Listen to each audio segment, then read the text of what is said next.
लोकसभा चुनाव के खत्म होने के बाद एक बार फिर से सभी संगठन और दल अपनी मांगों को सरकार के सामने रखने लगे हैं। एक तरफ लोकसभा चुनाव में जब भारतीय जनता पार्टी का उत्तर प्रदेश में अच्छा प्रदर्शन नहीं रहा, तो उसके तुरंत बाद ही प्रदेश के मुखिया योगी आदित्यनाथ भी कर्मचारी हित के लिए एक्टिव हो गए हैं। ऐसे में आंगनबाड़ी कर्मचारियों ने भी अपनी मांगों के साथ अपनी आवाज को बुलंद करने की मुहिम फिर से शुरू कर दी है। इन कर्मचारियों का साफ तौर पर कहना है कि सरकार से इन्हें सिर्फ आश्वासन ही मिला है, लेकिन अगर इस बार सरकार ने इनकी मांगों को नकारा तो सभी कर्मचारी एकजुट होकर सरकार के खिलाफ धरना प्रदर्शन करेंगे। और इस विषय पर अटल टीवी की टीम ने आंगनबाड़ी कर्मचारी नीतू सिंह से टेलीफोनिक वार्ता की। उन्होंने क्या कुछ कहा, आप भी सुनिए। सबसे पहले नीतू जी, आपका बहुत बहुत स्वागत है अटल टीवी में। जानना चाहूंगी कि आप लोग की जो समस्याएं हैं, आंगनबाड़ी कार्यकर्ताओं की जितनी भी समस्याएं हैं, लगातार आप लोग आवाज उठाते आए हैं अपनी समस्याओं के लिए। अब तो आचार संहिता भी खत्म हो चुकी है, चुनाव परिणाम भी जारी हो चुके हैं। ऐसे में जो आंगनबाड़ी के कार्यकर्ता हैं, कर्मचारी हैं, क्या कुछ रणनीति तय करके रखी है अपनी समस्याओं के लिए? क्योंकि आप लोगों ने लगातार प्रयास किया है और अगर देखा जाए तो सिर्फ आश्वासन ही मिला है। क्या कुछ कहना है? आश्वासन ही मिला है। हमें तो नहीं लगता कुछ होगा अभी सरकार में।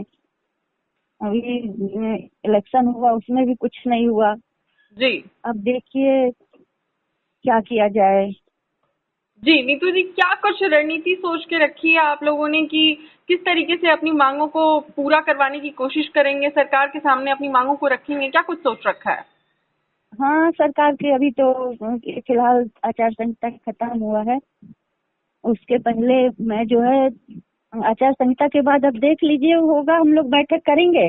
बैठक में जो भी रणनीति तय होगी जी, उसके द्वारा सब होगा। अगर मांग पत्र से तो कुछ नहीं होगा, हमें लगता है एक दिवसीय या फिर कुछ धरना प्रदर्शन करना पड़ेगा। जी, सरकार के विरोध में आना ही पड़ेगा।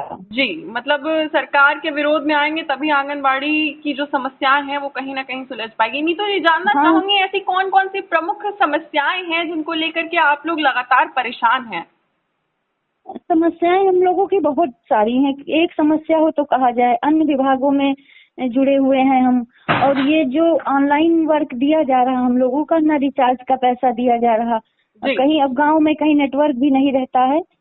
अब इधर कुछ भी सब कुछ हो समूह से जोड़ दिया गया। पहली बात तो आंगनबाड़ी को समूह से जोड़ दिया गया है। जी, समूह से जोड़ने का मतलब ये है कि समूह राशन भी वितरण करवाएगा और पैसे का भी अकाउंट जो है समूह के द्वारा ही खुलेगा। जी, जैसा कि अभी सुनने में आया है कि हर जगह समूह गठित किए जा रहे हैं, उनका अकाउंट नंबर लिया जा रहा है। जी, तो ये सब चीजें हैं, बहुत सारी चीजें हैं जो कि हम लोग सक्षम हैं और हम लोग कर भी रहे हैं, लेकिन बीच में जैसे समूह है, प्रधान है, इन लोगों को ऐड किया जा रहा है हम लोगों के साथ में। जी, तो इससे जो है आपस में गांव में भी दुश्मनी हो रही है। जी नीतू जी, ऐसे में आप लोग की मांगे क्या हैं? क्या चाहते हैं? किन मांगों के साथ इस बार आंगनबाड़ी के जो कार्यकर्ताएं हैं वो उतरेंगे? अपनी किन मांगों के साथ उतरने वाले हैं आप लोग?